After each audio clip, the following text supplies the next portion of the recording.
Warning: disturbing content, viewer discretion is advised. Serious, travelers of lonely roads, explorers of the great outdoors, workers of creepy jobs, and late-night shifts. What's your scary story?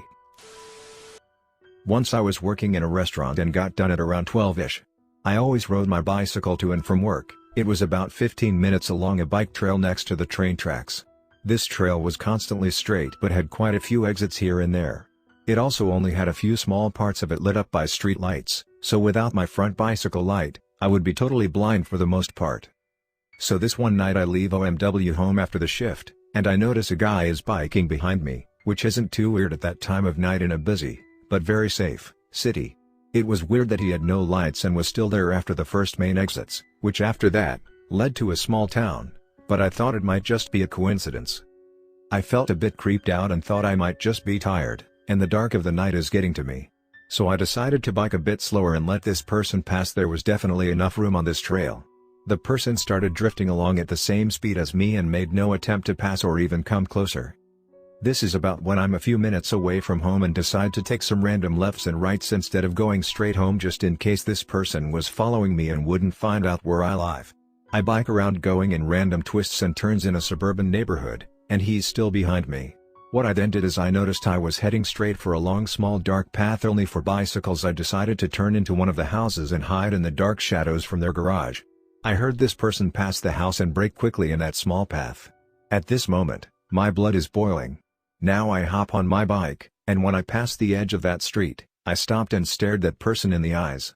Well, that's what I hope he thought, cause I actually couldn't see anything of his face. I biked so fast then made another few extra loops here and there until I felt safe and alone again to go home. I never had anything like it afterward and still don't know who or why it could have been. I'm happy, not knowing. DL, doctor, bicycled home after a late shift in the dark, and someone was clearly following me, was able to hide and get away.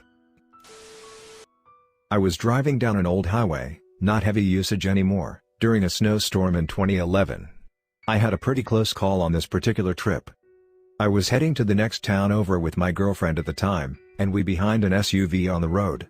We were behind them for a good while, when they came to a stop. I maneuvered the car around to get a good look at why they stopped. There was a truck in the road, driver and passenger doors open, and two sets of tracks in the snow leading off to the woods. I got out of the car to make sure no one was injured or needed help, but there were no signs of car trouble. There wasn't much snow built up on the inside of the car, so the doors hadn't been left open for long. It was snowing pretty heavy. I started to follow the set of tracks into the woods to check, but stopped. Before I could do much of anything else, the driver of the SUV called me over and let me know that the truck had been reported as stolen. They said the highway patrol was on their way, so I went about my business. A day or so later, I found out the owner of the truck was a man who lived nearby that had been missing for over a week. The police went into the woods to look for him and found his freshly deceased body in a ditch with a single gunshot to the back of the head. Whoever took him beforehand must have marched him out there, executed him, and just wandered off into the woods. I'm still very glad I didn't follow those tracks. I didn't hear the shot, so it must have been right before we all arrived at the truck. I don't even want to think what would have happened to me if I'd persisted. Edit. Wandered, not wondered. I worked at a movie theater and most often worked the closing shift. One night me and another manager were sitting in the small office. She was working on the nightly deposit, and I was finishing up inventory numbers. We had a CD player that we would listen to at night with a stack of CDs sitting next to it. I stood up and changed the CD and sat back down. About a minute after the entire stack of CDs launched itself across the room. One of the CDs hit my coworker in the back of the head. She looked around and saw me sitting there, dumbfounded with the CDs scattered all around me in the office. We quickly finished up and left. A couple of days later, one of the other day shift managers calls me and asks me what we were doing the prior night. She seemed really annoyed, which was out of character for her because we were friends. I asked her what she meant, and she asked me why we had dumped all of the security tapes onto the floor and left them there. I told her we hadn't touched the security tapes at all. The tapes were stored on top of the CCTV monitor on a small VHS tape shelf. The shelf hadn't been moved, and only the tapes were on the floor. She also said that all of the sleeves from the tapes had been removed and thrown all over the place too. I've posted about this before in another thread, but I feel it fits here. So this happened on my shift, graveyard. I was helping another short-staffed store across town. Had a woman come in. She seemed a little frazzled and is carrying a Bible, but otherwise, she seems fine. She buys some chips then starts talking to me about crazy this coronavirus stuff, yada yada, then she tells me ate an evil spirit pretending to be a clove of garlic. I, of course, think she's just messing with me, but no, she pulls out a piece of garlic, lays it on the counter and starts telling me it isn't garlic and is, in fact, a demon that wanted to possess her. She then starts asking me about if I believe in spirits or if I can see it, because despite looking like I'm one of the humans that's a third demon, I'm really a human who's a third angel who was sent to Earth to help her expel the evil spirits and urges she feels, and that it's okay if I didn't know it because she can see it, and she leaves the garlic on the counter and tells me that she'll wait for me to deal with it. Now that's pretty much where the original incident ended. A few days later, about 2 a.m. maybe 2:15ish on a Tuesday, I'm working the graveyard shift at my usual store when this woman pops up again. She proceeds to just buy some candy and sorta hang out, asking me about jade, the jewelry type, and incenses and if we've met before. Nothing as weird as before.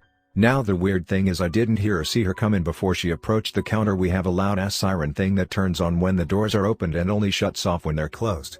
This is normally not a big deal, but considering I'd been stocking and cleaning in the front the whole time and had only gotten 2 or 3 customers beforehand, yeah, it was a bit weird.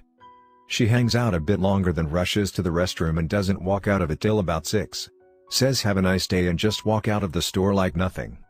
Which freaks me the fuck out cause I cleaned the restrooms a little bit after she went in and she somehow had managed to slip out or hide somewhere when I went to clean them.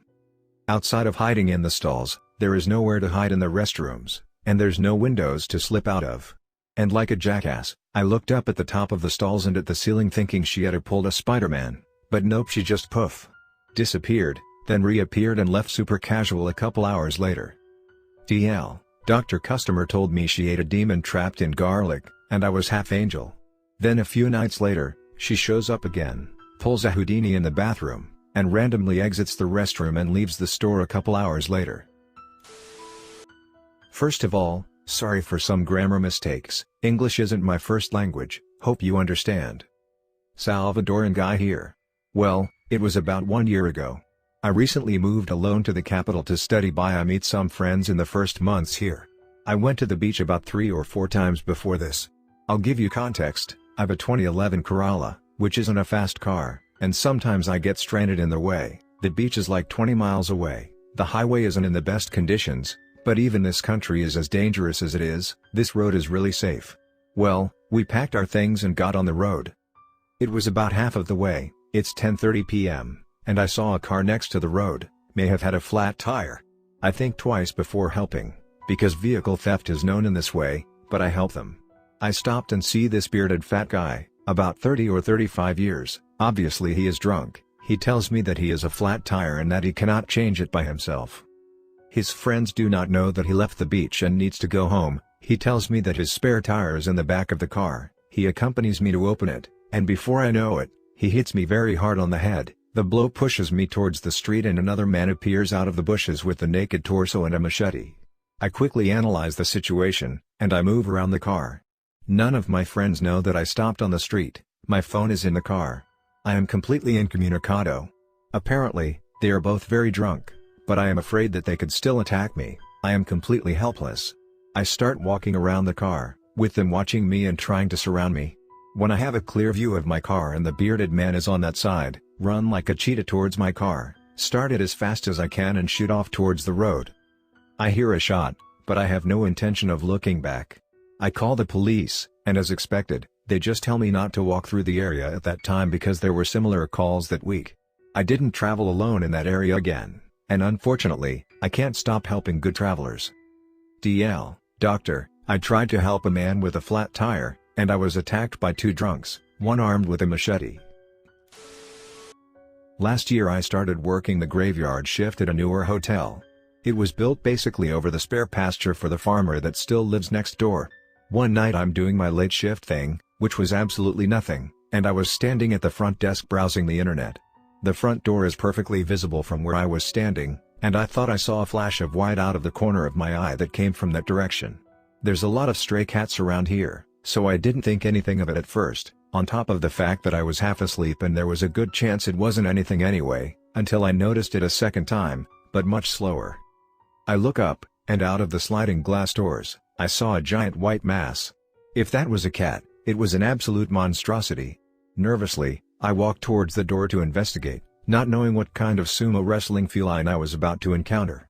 I finally am able to see out towards the street, and lo and behold, there were 4 horses loitering in front of our hotel.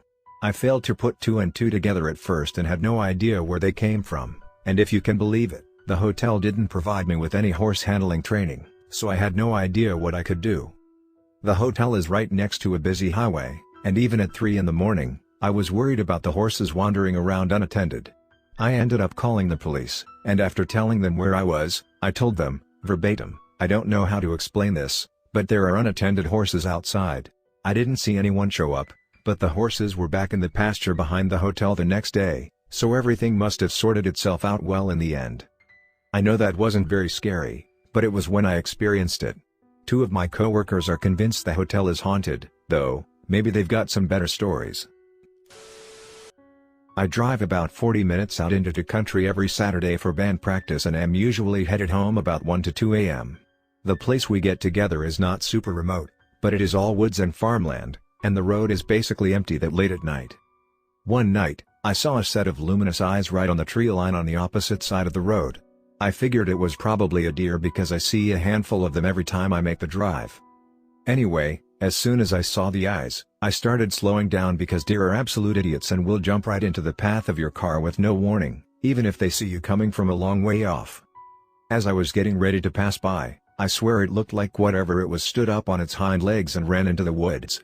It moved quickly too, like a horizontal sprint, not like big vertical hops like deer do. It took me a really long time to reconcile what I'd seen.